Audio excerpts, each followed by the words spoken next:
Look at your hands. Look at the person sitting next to you. Look at the sprawling, electrified veins of our global cities, the glowing grids of light visible from the silent vacuum of space.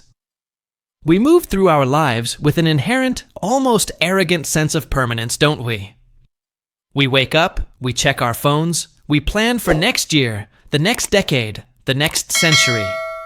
We act as if humanity is an inevitable force of nature, an unstoppable tide that was always meant to conquer this planet.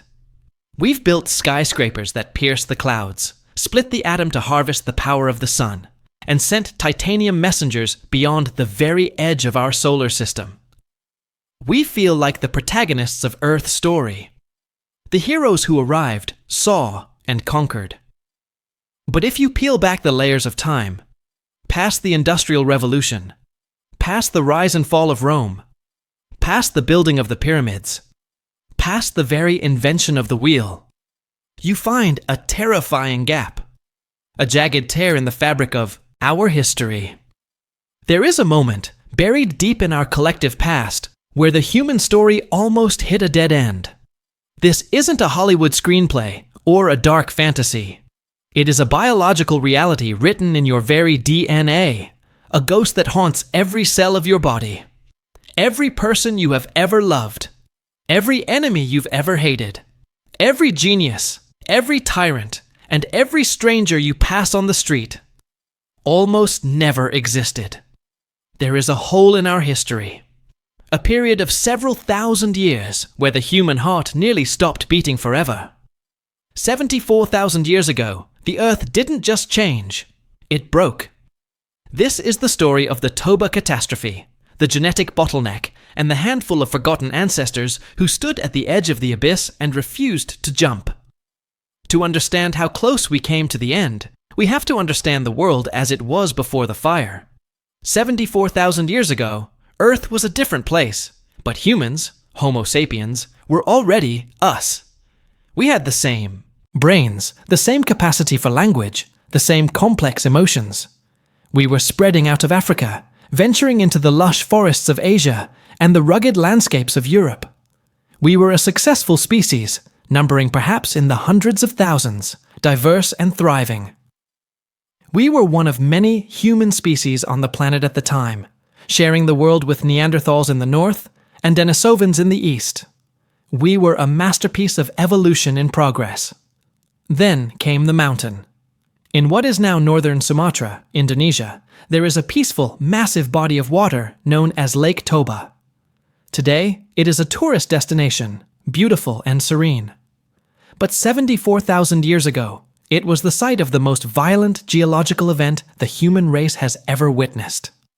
Beneath that tranquil water lay a supervolcano. Not just a volcano, but a geological pressure cooker of unimaginable scale. For tens of thousands of years, magma had been pooling, trapped under the Earth's crust, building a rage that the planet could no longer contain. When Toba finally blew, it didn't just erupt, it tore the sky open. The explosion was 3,000 times more powerful than the eruption of Mount St. Helens. It was a roar that would have been heard thousands of miles away, a sound so loud it likely deafened any living creature for a 100-mile radius instantly. It ejected nearly 3,000 cubic kilometers of ash and rock into the atmosphere.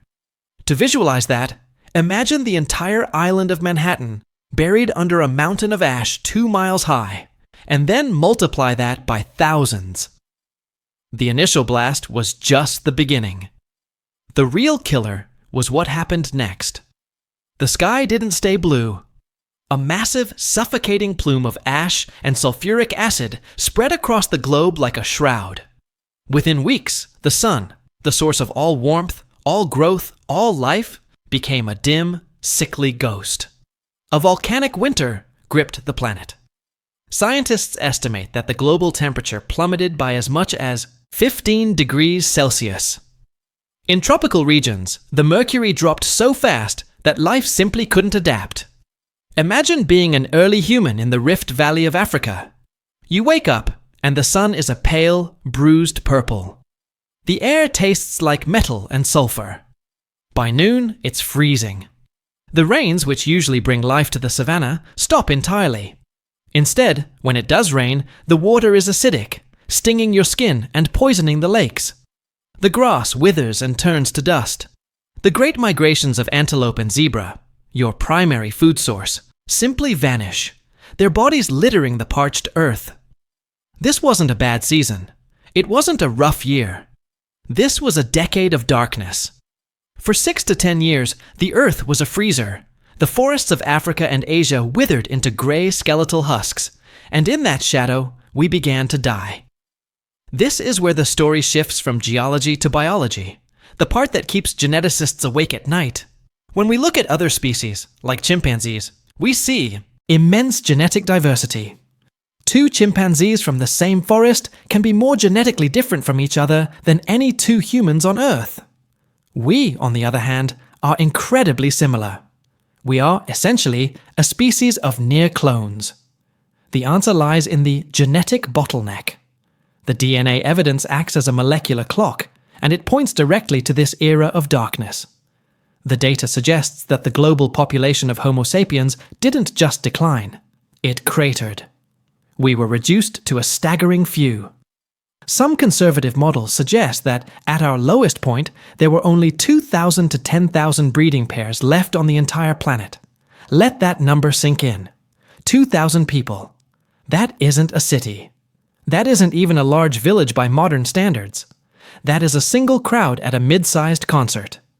That was all that remained of the human race. Every bit of human potential, every symphony ever to be written, every medical breakthrough, every moon landing, every poem, was held in the shaking hands of a few thousand starving people huddled in caves and riverbeds. They were cold. They were terrified. They were watching their elders wither and their children grow weak in a world that had seemingly decided to end.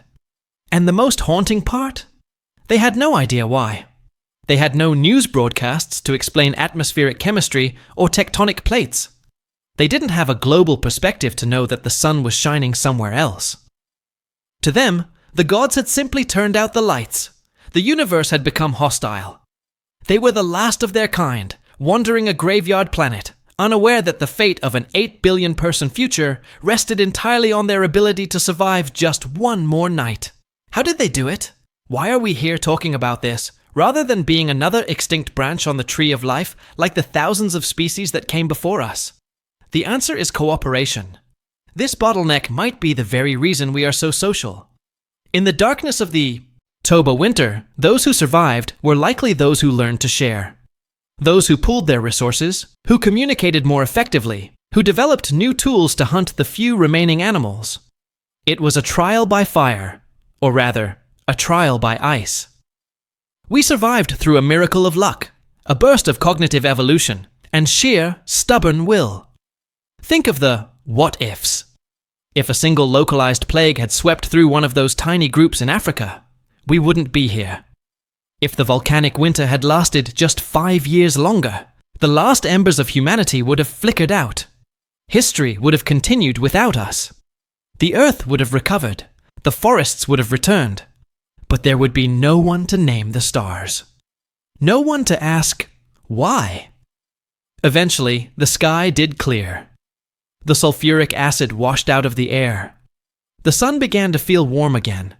The grass grew back, emerald green and stubborn. The bottleneck opened, and that tiny battered group of survivors walked out into a new world. They carried with them the scars of the apocalypse in their DNA, a lack of diversity that still marks us today. But they also carried something else, a survival instinct that is unmatched in the animal kingdom. From those few thousand souls, we exploded. We moved. We conquered the cold of the north, the heat of the deserts, and the vastness of the oceans. We are the children of the survivors of an apocalypse we barely remember.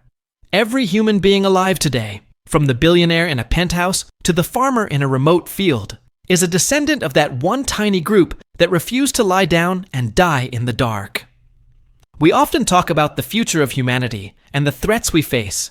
Climate change, nuclear war, AI. We feel fragile.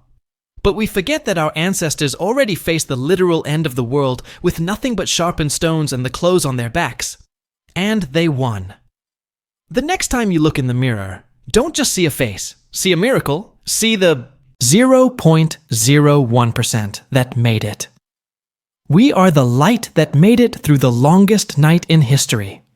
We are a species of survivors, born from a disaster that almost nobody knows about. We aren't just the masters of the earth. We are the ones who almost didn't make it. And now that we know how close we came to the end, the question remains: what will we do with the time we have left? Because the earth is a restless place. The mountains are still breathing. The stars are still watching. And deep in the heart of Sumatra, Lake Toba sits in a haunting, beautiful silence. A reminder that the clock is always ticking, and that our place on this planet is a gift we must fight for every single day. We have been to the edge, we have seen the dark, and we are still here. Let's make sure it stays that way.